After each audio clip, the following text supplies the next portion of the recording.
Pessoal, lembrando que essas palestras estão disponíveis no nosso YouTube do programa de esquizofrenia, ProESC, tá? No canal do ProESC. Curte, comenta também ali no Instagram, Foco Psicossocial SP. Nós também vamos passar todas essas palestras e o cerimonial de abertura também para o YouTube da Foco Psicossocial depois, para vocês puderem, né, compartilhar também, ou então conferir novamente. Agora eu quero chamar aqui a próxima palestrante do dia, a Thaís Itac. Pode.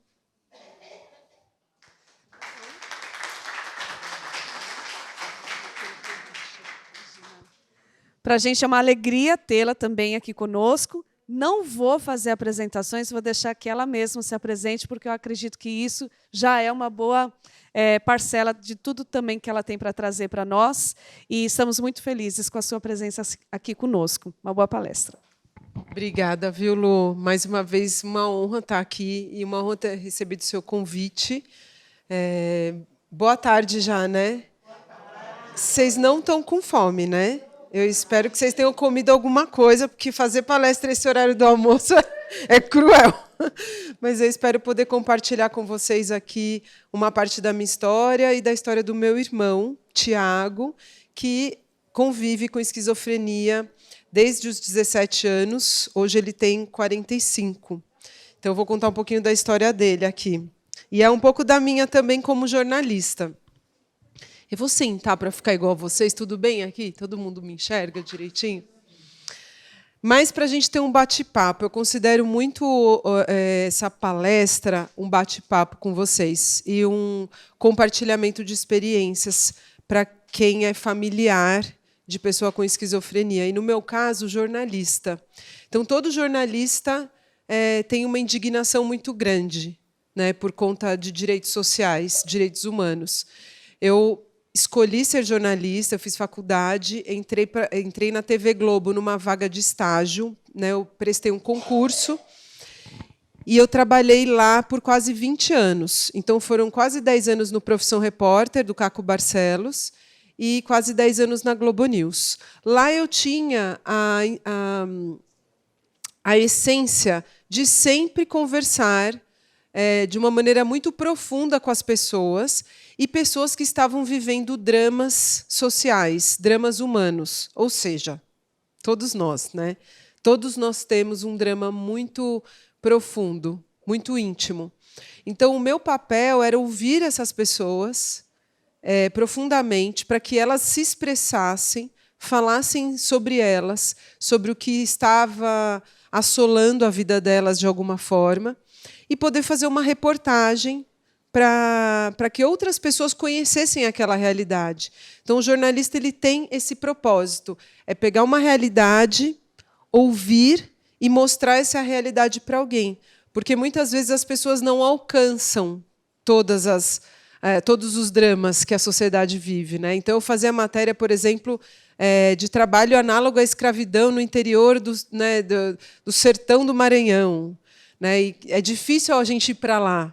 Às vezes é difícil a gente entender o que está acontecendo. Então, o meu papel era esse. Mas, para além da jornalista de direitos humanos, eu tinha uma coisa muito forte dentro de mim que tinha a ver com saúde emocional, por conta do meu irmão, que, com 17 anos, teve um surto psicótico. E aí foi um susto para a família toda, foi um susto para ele, foi um susto muito grande, e a gente se viu sem chão. E eu conheço o CAISM já há muitos e muitos anos, eu tenho um carinho gigantesco por esse lugar, pelas pessoas que trabalham aqui, pelos pacientes que frequentam esse espaço, porque eu sei muito das dores que a gente tem, né? Assim, eu não sei o que é ter esquizofrenia, mas, por conviver com um irmão, eu sentia uma dor muito grande por ele. Né? O meu irmão ele tem sintomas positivos de ouvir uma voz. Então, é uma voz que fala com ele o dia inteiro. Né? Ele tem um nome, chama Jonathan.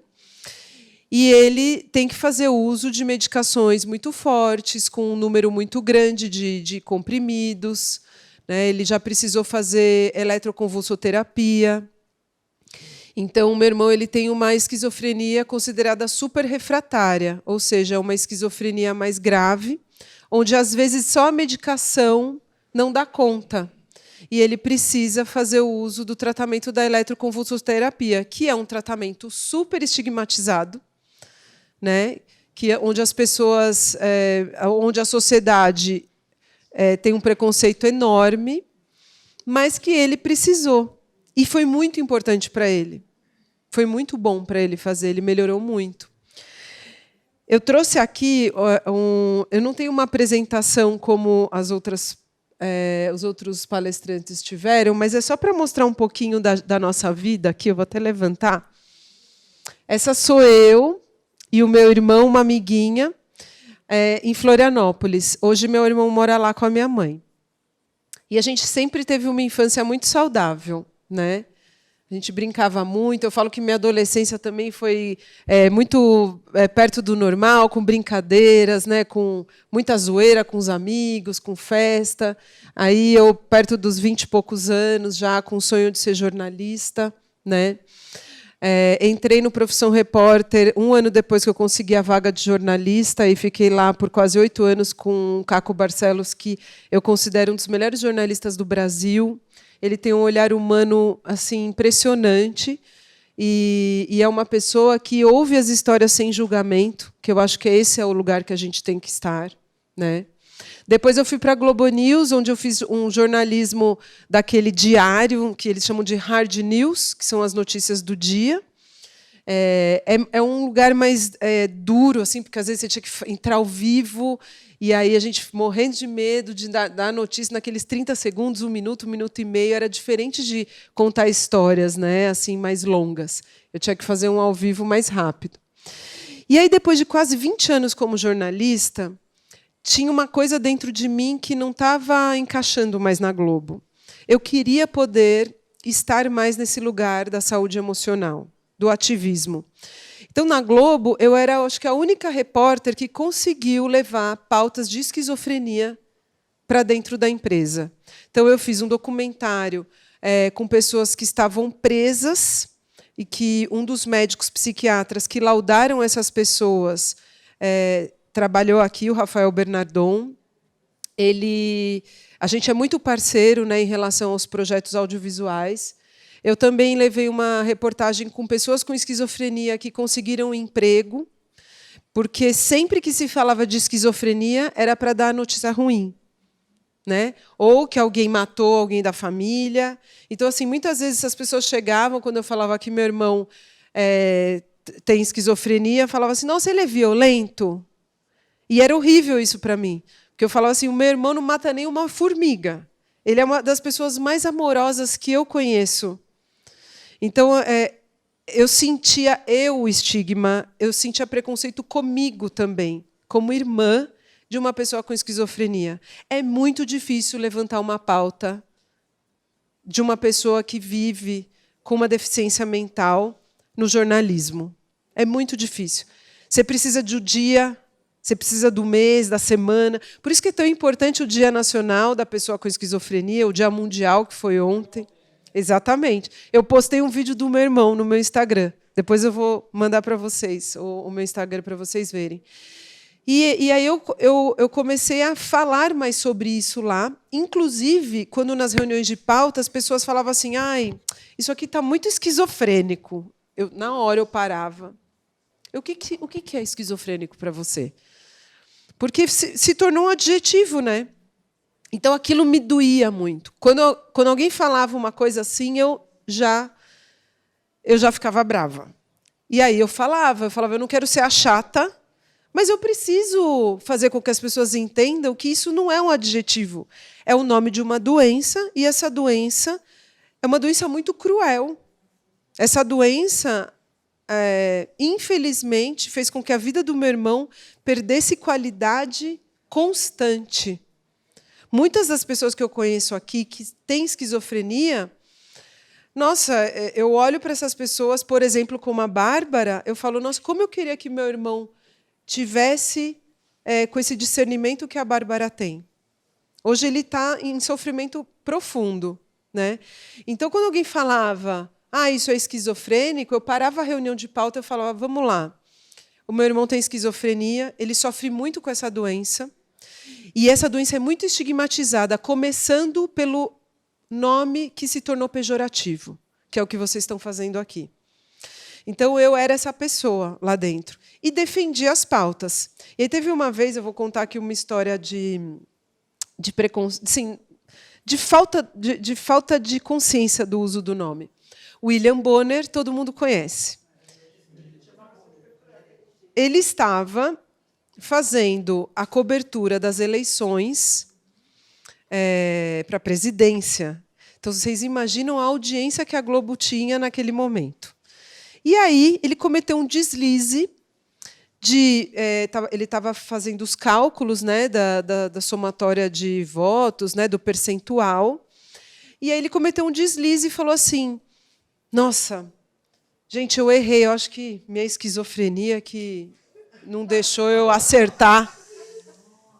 Ele falou isso na hora, eu estava assistindo. Eu falei, meu Deus do céu, meu colega de trabalho, né? Eu sei que ele não fez isso por mal. William Bonner é um dos jornalistas mais que tem maior credibilidade no Brasil, apresentador do principal jornal nacional, né? E é uma pessoa incrível. Então, eu sei que ele não fez por mal, mas, mesmo assim, eu precisava alertar.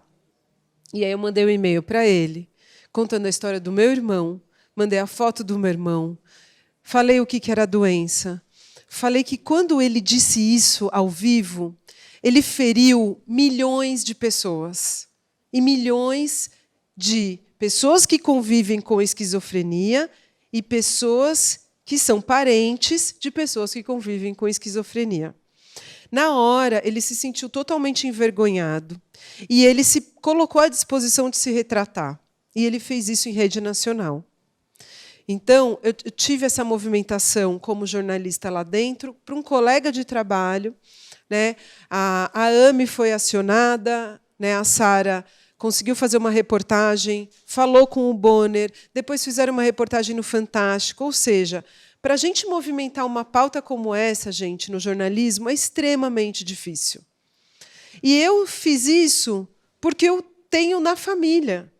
Então, assim, será que precisa alguém ter esquizofrenia para defender a pauta, ou ser um parente de alguém para defender a pauta, ou para ter consciência?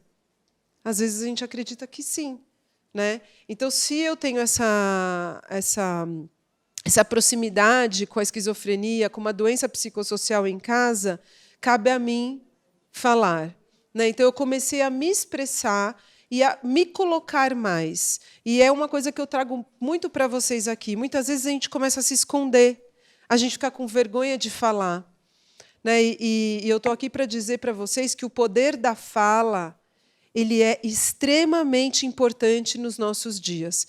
Me angustiou? Põe para fora. Seja com um amigo, seja com um psicólogo, seja com um psiquiatra, com alguém do seu trabalho, com um colega. Falem, porque a gente ficar com isso dentro da gente, quando acontece alguma coisa, não pesa? É uma coisa que parece que... Eu não sei se vocês já sentiram isso. Eu no trabalho, eu lembro que eu estava muito desconfortável ali, né, na época da Globo News, porque eu queria fazer reportagens e eles não estavam mais abrindo esse espaço, né? Era mais ao vivo, ao vivo, ao vivo. E eu comecei a ficar incomodada. E eu não falava. E aí, quando alguém vinha me pedir conselho, eu falava para a pessoa, vai lá conversar com ela, fala o que está acontecendo. Você está com gastrite? Porque você está segurando alguma coisa dentro de você aí.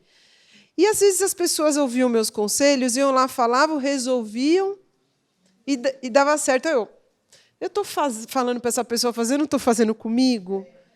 E aí eu comecei a falar.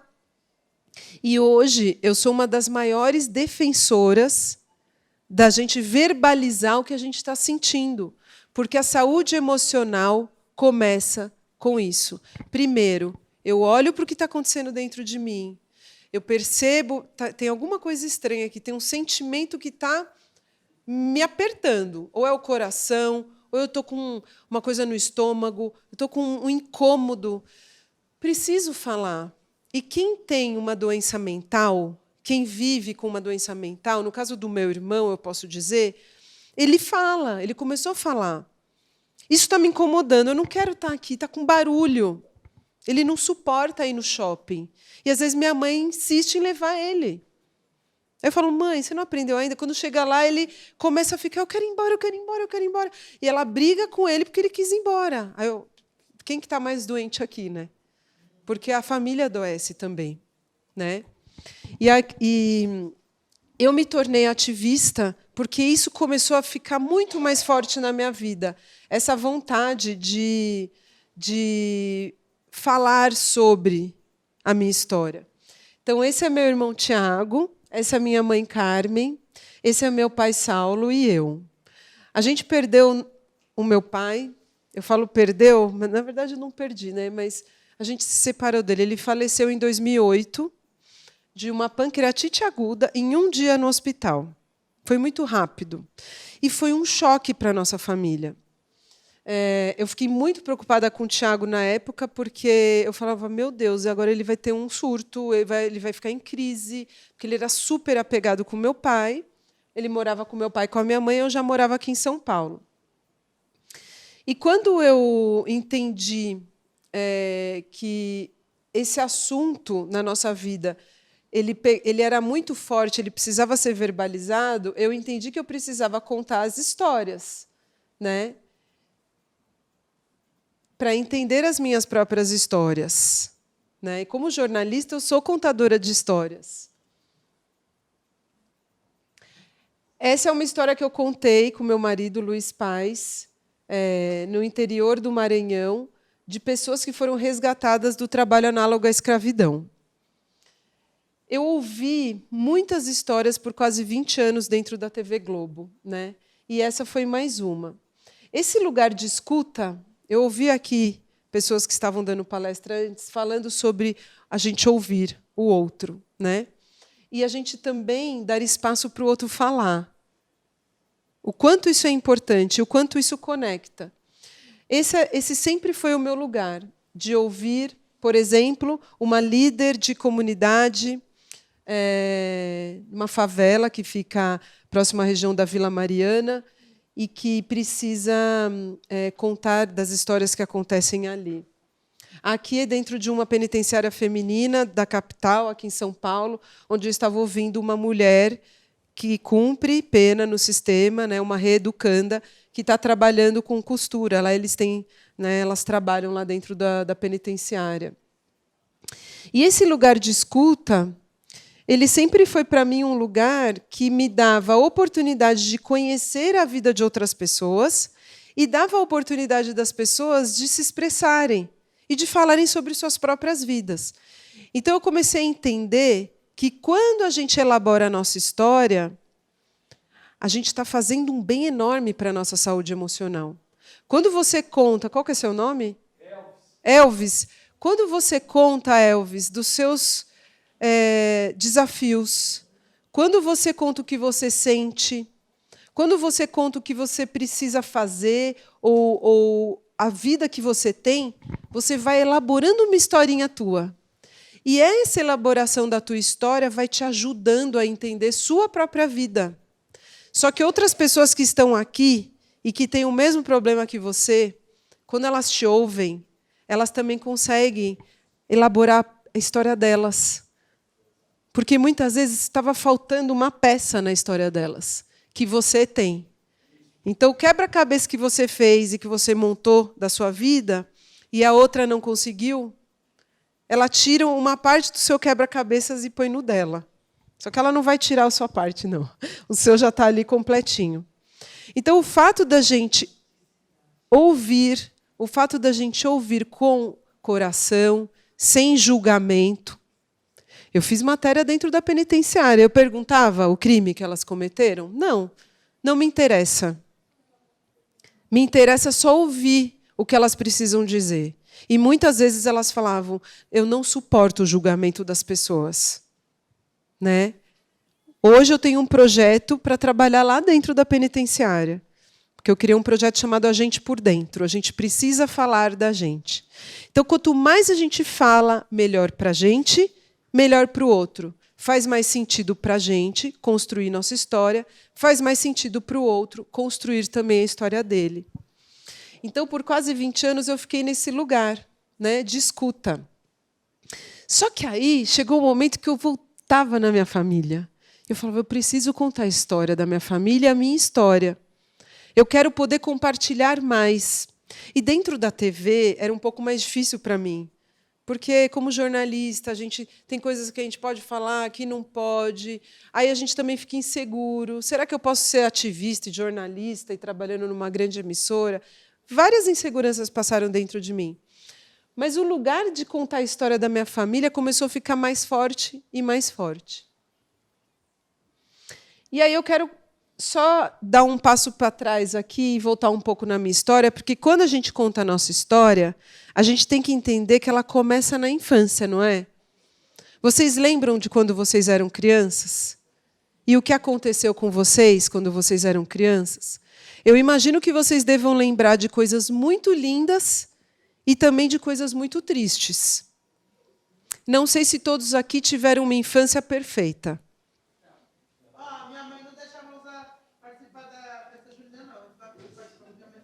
Olha aí, tá vendo? E ela carrega uma dor que a mãe não deixava ela participar de festa junina. Nós temos várias memórias da infância, né? E eu e o meu irmão, você está falando de festa junina agora que eu vi, né? A gente estava aí vestido de caipira, porque a gente foi na festa junina da escola. A gente teve uma infância muito saudável, muito. A gente brincava, a gente ia para a natureza, a gente brigava muito, a gente brincava com os nossos amigos, enfim, tudo era muito legal. Só que aí teve uma parte da nossa história, que eu vou deixar essa fotinho, que não foi fácil. Eu e o meu irmão sofremos um abuso na infância, um abuso sexual. Um primo do meu pai foi visitar a gente no final de semana e ele chegou a tocar o meu corpo. Eu não fui estuprada, mas eu fui tocada. Eu tinha uns 9 anos, mais ou menos.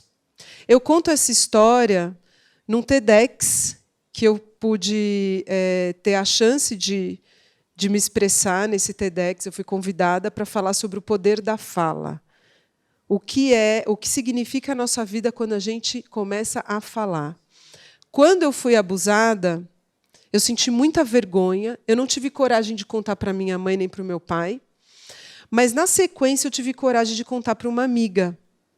Eu cheguei para uma amiga e falei isso que aconteceu. Olha, aquele moço lá chegou em mim, começou. Eu não tinha nem peito, era reta, era uma criança. Começou a mexer aqui, começou a mexer aqui.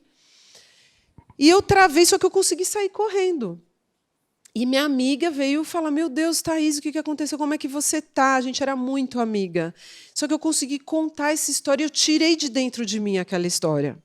Aí, na adolescência, eu ouvi uma música de uma cantora irlandesa que eu adorava, de uma banda chamada The Cranberries. E tem uma música que chama Fee, Fi, Fo, que é uma música sobre pedofilia.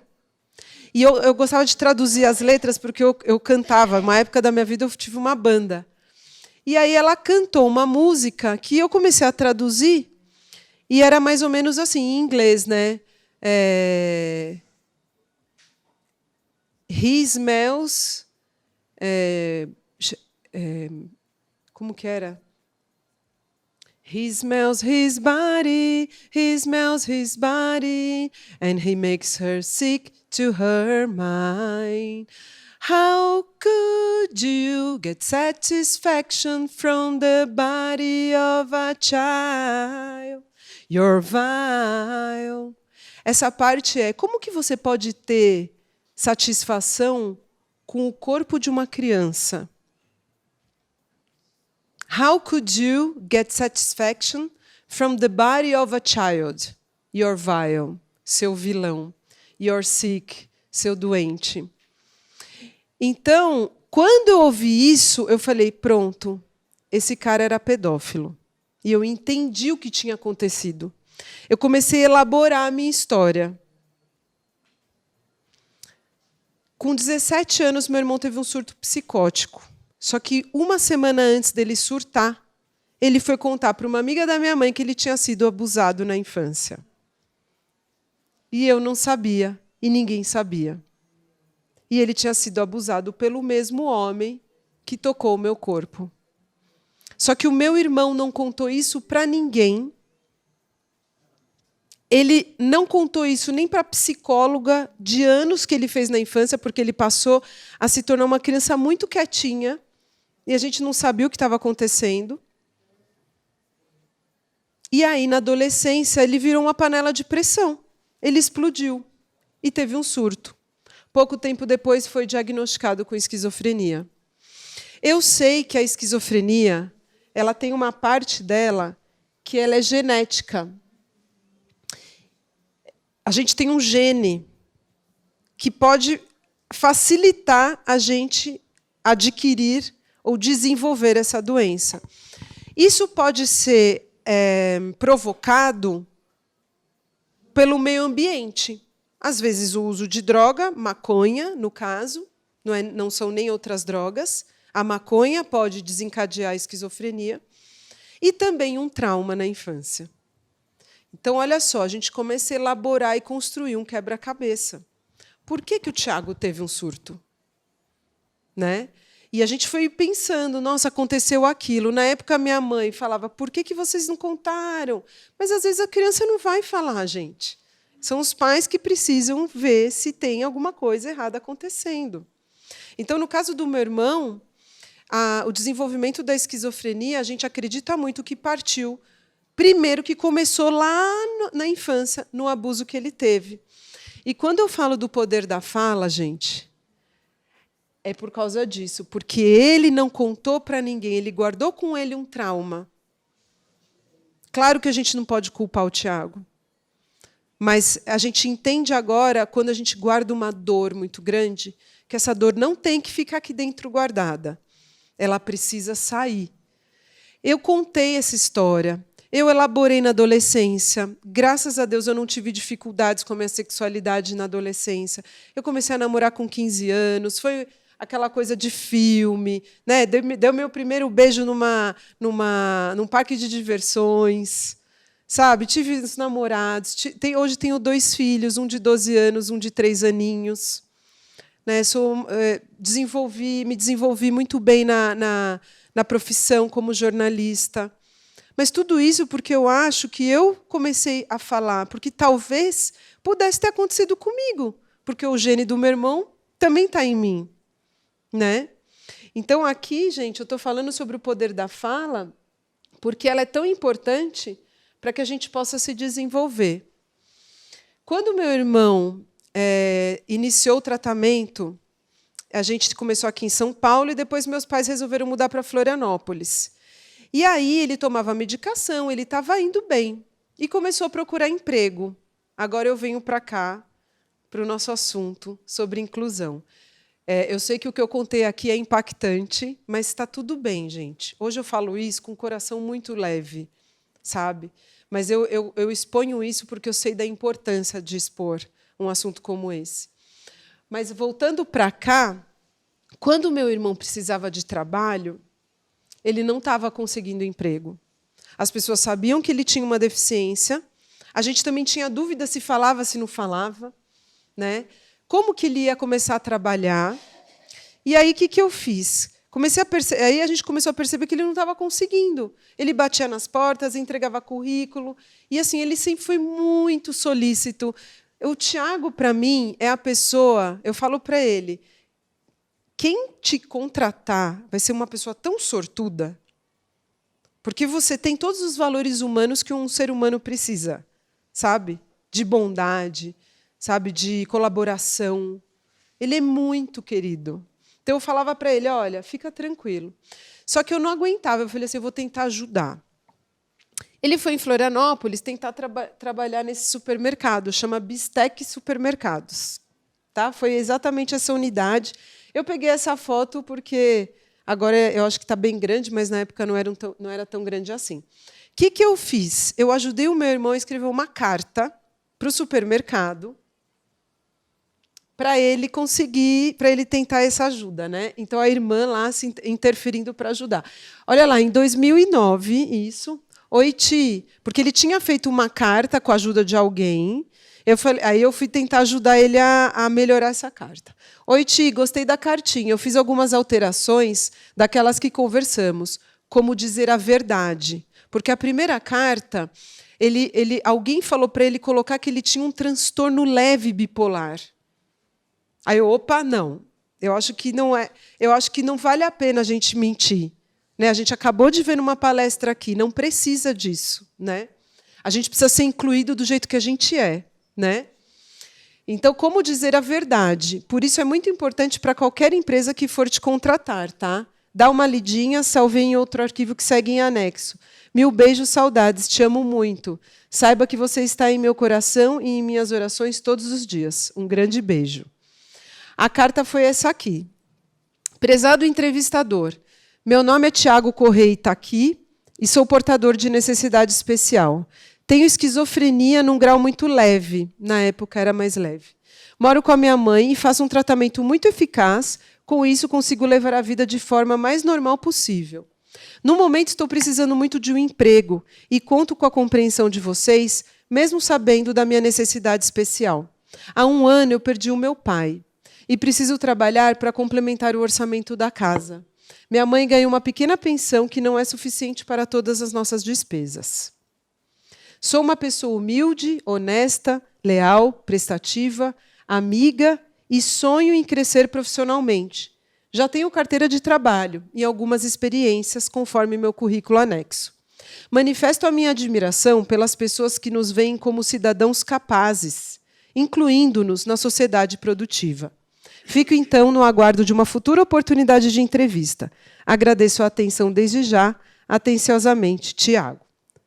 Vocês acham que ele conseguiu um emprego depois dessa carta? Ele conseguiu. Ele conseguiu. Ele conseguiu por 3 meses. Depois de 3 meses, ele foi mandado embora. Por quê, gente? Porque as empresas não estão preparadas para receber. Exatamente. As empresas não estão preparadas para receber pessoas que têm necessidades especiais, que têm uma deficiência intelectual. Elas não estão preparadas para isso. Imagina que São Paulo já é difícil, imagina Florianópolis, uma cidade muito menor, né? O que aconteceu? Acho que ele derrubava muito os itens na prateleira. Talvez ele não atendesse ali exatamente o que precisava. Na época, eles acharam lindo que eu ajudei ele a conseguir um emprego. Só que eles não queriam. Por quê? Talvez eles estivessem esperando que o meu irmão fosse fazer o mesmo, exatamente igual, outras pessoas que não tinham uma deficiência intelectual. Né? Talvez eles não tivessem esse preparo de entender que ele tinha que trabalhar um período mais curto de tempo. Ou numa sessão um pouco mais tranquila. E olha só, o Bistec Supermercados sempre ao seu lado. Isso é uma brincadeira, na verdade, porque isso aqui eu peguei da internet agora. Mas ao lado do cliente. E quem está dentro? Né? A gente não precisa, hoje não se fala tanto de ESG, que é o conceito de responsabilidade ambiental, social e de governança. O social também está em contratar pessoas que são deficientes intelectuais. Não só para cumprir cota, mas para incluir. Né? Pode falar.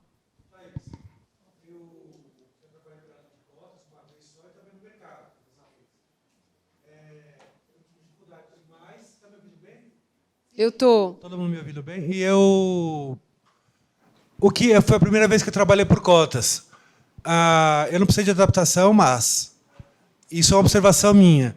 A cota é uma lei. Então, uma empresa de determinado tamanho é obrigada a cumprir.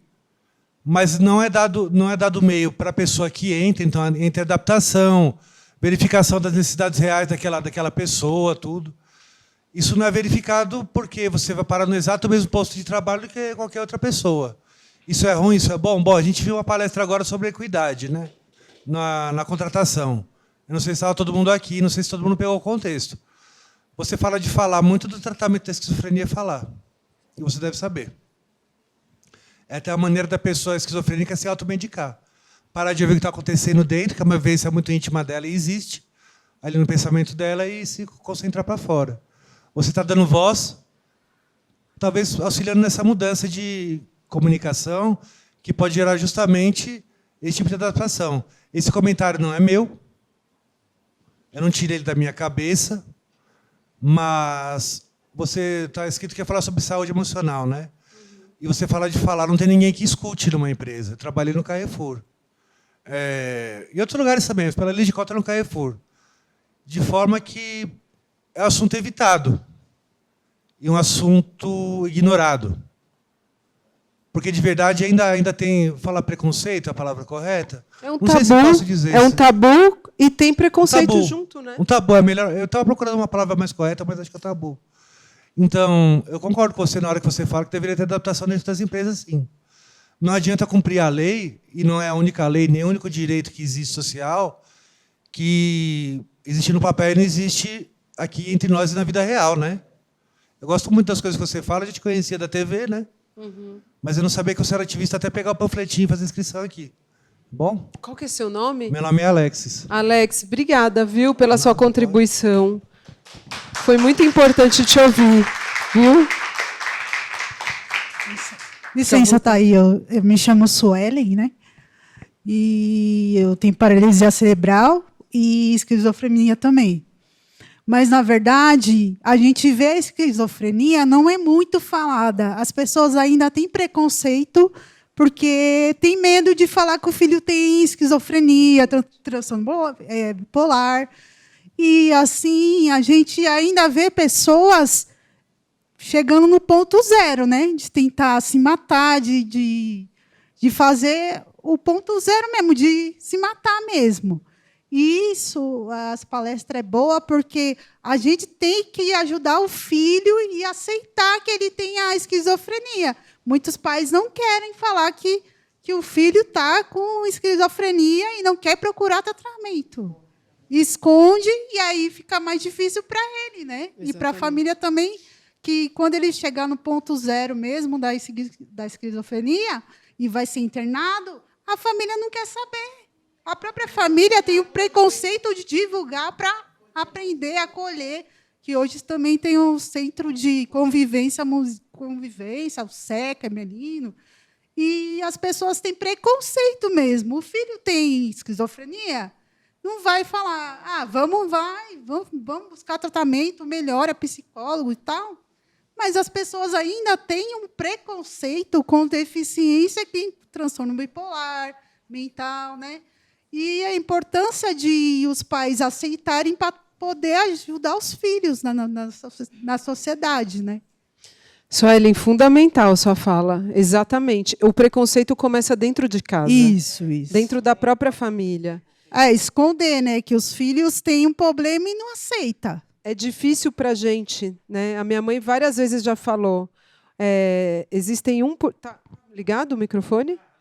Existe 1%, né, de pessoas com esquizofrenia no Brasil. Isso é uma estimativa, né, de um país que tem 210 milhões, mais ou menos, de habitantes.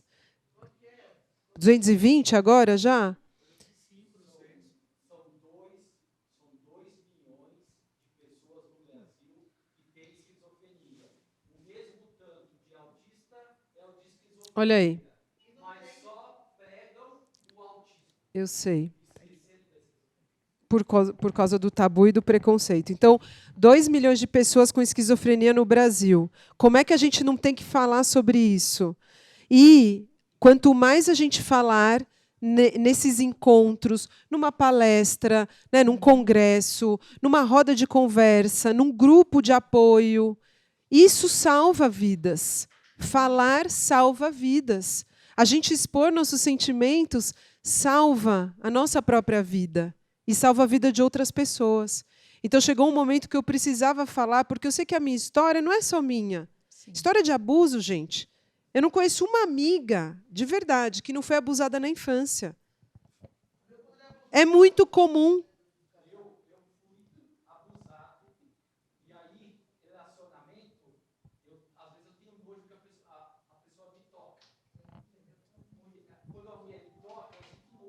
Olha só. Olha que difícil. Então, assim... Imagina. Eu vou terminar, é que eles estavam perguntando. Deixa eu só dar um exemplo.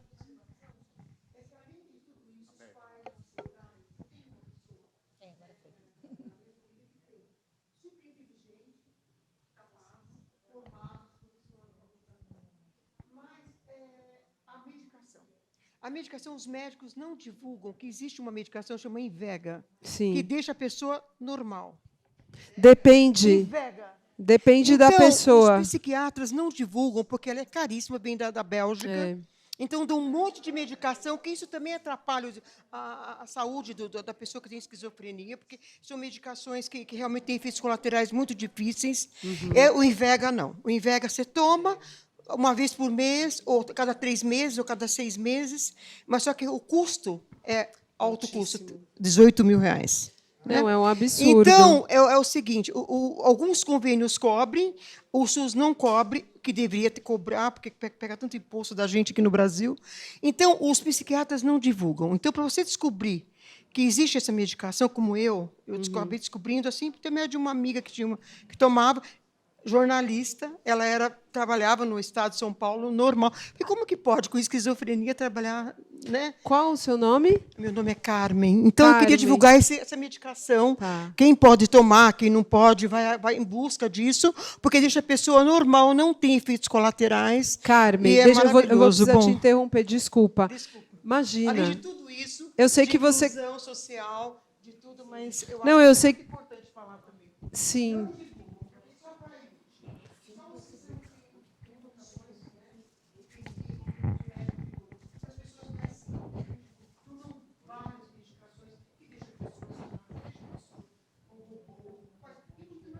Sim.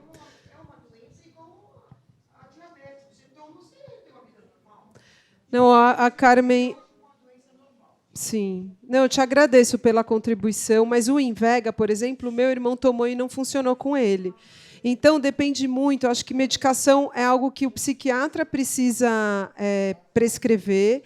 Cada pessoa tem uma necessidade diferente, né? É claro que a gente pode saber de novas medicações, mas realmente existe uma medicação que talvez para o seu parente funcionou, para o meu irmão não funcionou. E eu vou agora ir para o final, porque já está acabando a apresentação, eu já abro ali para pergunta, tá? Para novas perguntas. Enfim, o meu irmão não conseguiu esse emprego, e depois disso a gente ficou muito na dúvida do que fazer, porque ele não conseguia, recebia muitas portas fechadas, né? E a gente não queria aposentar ele. Então, era um drama. Porque, quando aposentar, o que vai ser dele? Ele não vai ter chance, aí vai trabalhar como voluntário, enfim. Mas, no final das contas, a gente não teve outra escolha, porque ele começou a ter uma piora no quadro de saúde dele, e a gente acabou aposentando o Tiago. Hoje ele recebe uma pensão por invalidez, né? E o meu irmão está assim hoje. Ele precisou, depois de alguns anos, fazer eletroconvulsoterapia, que é um tratamento super estigmatizado, né? E, infelizmente, ele é estigmatizado, porque, no caso do meu irmão, quando ele fez, ele melhorou 100%. Assim, foi algo impressionante. É algo que ele faz algumas sessões, não é sempre. Para a gente foi, no começo, um susto assim, de entender que poderia ser um tratamento eficaz, mas, no caso do meu irmão, que tem uma esquizofrenia super refratária, que passou a tomar a dose máxima de medicação, a ECT ela foi necessária. Então, hoje eu defendo muito esse tratamento. E é um tratamento difícil de se defender, porque tem muitos... tem um grupo, né, idealista em relação à reforma antimanicomial que acaba trazendo o estigma desse tratamento como algo de tortura, porque existiu uma época onde o eletrochoque era utilizado para alguns tipos de doenças e também foi utilizado como método de tortura. Só que ele não é. Eletroconvulsoterapia é um tratamento super eficaz, seguro, feito com anestesia e sem sofrimento, eletroconvulsoterapia. E ele precisou fazer uso disso. Então, meu irmão melhorou durante um tempo, depois voltou para Florianópolis, teve uma piora, depois veio para São Paulo, melhorou de novo, minha mãe voltou para lá, a gente vive um drama familiar, onde minha mãe volta, vai e volta, e agora ele não está muito bem, ele está num sofrimento intenso e precisando novamente do tratamento de eletroconvulsoterapia, para ter também o tratamento multidisciplinar, que não é feito. Então, eu gostaria muito de estar falando aqui que o meu irmão faz tudo direitinho, que nossa família lida super bem com tudo isso, mas nós somos seres humanos comuns. E existem momentos que a gente está com uma leve brisa e outros momentos numa grande tempestade. A gente está num momento de tempestade, mas eu não perco a esperança. Eu continuo com muita esperança que ele vai conseguir retornar, que minha mãe vai morar aqui, vai ficar perto da gente e a gente vai conseguir com que o Tiago faça o tratamento dele direitinho. Ele é um doce de pessoa. Por causa dele, eu comecei a olhar para dentro de mim, eu comecei a entender que saúde emocional começa com a gente olhar para dentro, começa com a gente fechar os olhos, pôr a mão no nosso coração, entender o que está acontecendo aqui dentro das nossas emoções.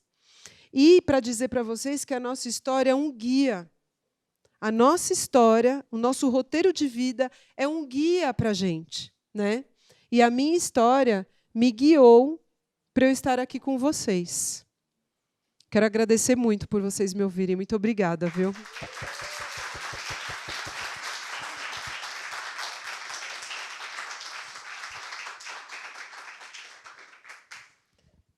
Desculpa, vocês queriam fazer uma pergunta. Dá tempo de uma pergunta? Não, não era uma pergunta. Era, como você falou, da importância de nós termos uma fala, né, na sociedade. O meu filho, né, ele é esquizoafetivo e agora, no dia 7/6, eu vou fazer uma palestra na escola dele para os professores, exatamente para explicar, né, por que a gente precisa olhar tanto para a nossa saúde mental e, como você falou, começa por nós. Eu também sou professora, sou da ABRE, né? Então, a gente faz acolhimento aos familiares toda segunda-feira. Então, assim, essa sua fala é assim, sensacional, essa última fala, porque assim, nós temos momentos de brisa e temos momentos de tempestade, né? Então, nós temos que estar preparados para os dois momentos. E conseguir trabalhar nas duas situações com a maior serenidade possível, desde que a gente realmente acolha o nosso familiar, busque informação, né? Entenda que esse nosso familiar ele não vai ser, de maneira nenhuma, igual ao outro nosso familiar, porque ele tem uma história diferente, né? Então, é importante a gente realmente não somente ter voz, como dar voz aos nossos familiares. Era isso. Obrigada, viu? Muito obrigada. Depois eu quero procurar você quando eles voltarem, porque minha mãe precisa muito. É difícil, gente. Ela convive com depressão, ela se vê como uma pessoa... E eu entendo, porque é ela que é cuidadora, né? E cada um vai lidar de uma forma diferente. Imagina que ela tem uma filha ativista e ela tem muita dificuldade de aceitar. E ele tem 45 anos. E ele tem 45 anos. Com 17 ele teve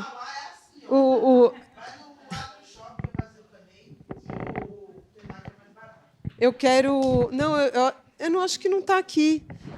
O meu arroba do Instagram, se vocês querem me seguir, é o Instagram, é o THA Itaqui. Tá Itaqui. É o nome tupi-guarani mesmo, gente. Não é Ita, que o pessoal confunde que é Ita, que não é japonês. É Itaqui. Significa pedra d'água. É um sobrenome... É uma cidade do Rio Grande do Sul, que meu bisavô morava lá. Mas é isso. Eu me tornei ativista, tem muito conteúdo no meu Instagram. Eu não sou só ativista em relação à esquizofrenia. Eu escolhi ser ativista em saúde emocional, porque a saúde emocional ela perpassa, ela está entre tudo e todos, entre todos os nossos problemas. É T-H-A-Itaqui. I-T-A-Q-U-I. Vocês podem me mandar mensagem por lá. E eu espero poder cada vez mais falar sobre essa história e a gente causar também um impacto, né? Pode falar.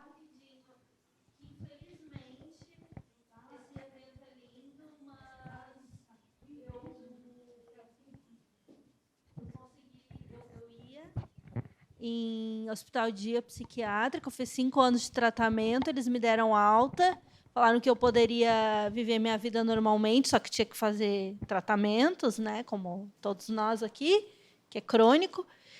E daí eu consegui realizar 2 faculdades, fiquei 3 anos procurando emprego, PCD, tudo que é emprego que vocês podem imaginar dentro da área, né? Procurei também garçonete, alguma coisa assim. Só que o que acontece?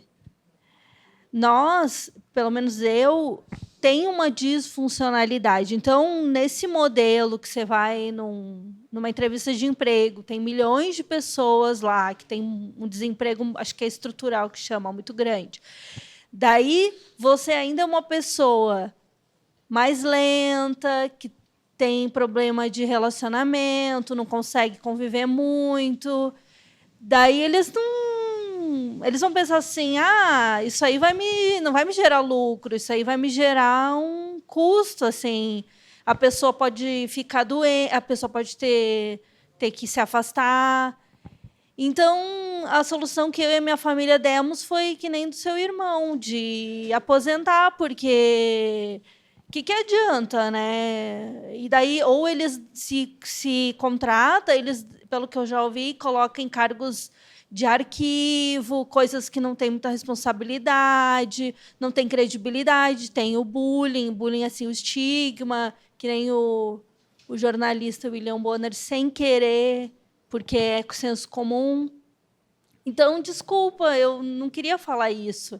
Mas pela minha Não, mas você tem que falar, mas tá pela minha certíssima. experiência, é chover no molhado, assim, não tem jeito. Mas são movimentos que a gente precisa fazer.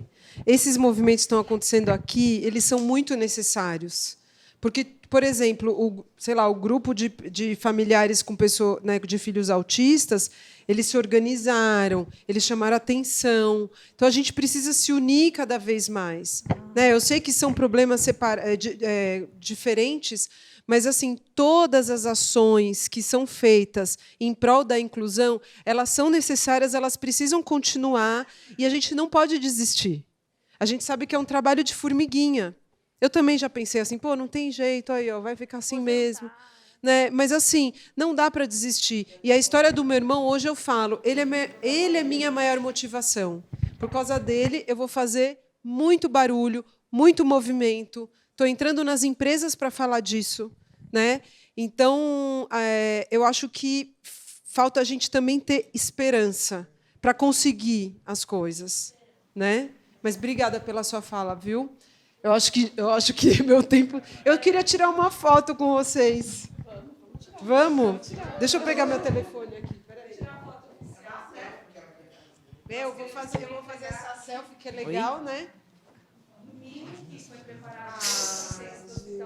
Obrigada, viu? Não tem como nós oferecermos para todos esse livro, tá? Gente, eu não vou conseguir compartilhar. Vai ter lá na cantina também. Quero agradecer a participação, né, a presença da Thaís, né, a participação de todos vocês, né, aqui também, a atenção de todos vocês. E, então, parabéns. Obrigada.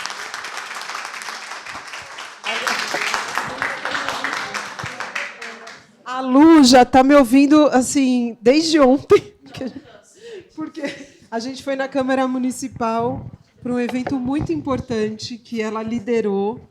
E a gente é muito parceira, a gente vai estar cada vez mais parceira.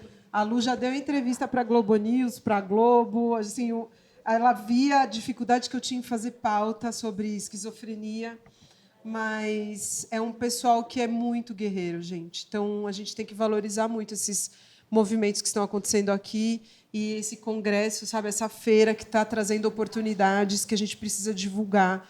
Né? Essa moça aqui, ela é Guerreira. Obrigada. Salva de palmas para ela, gente.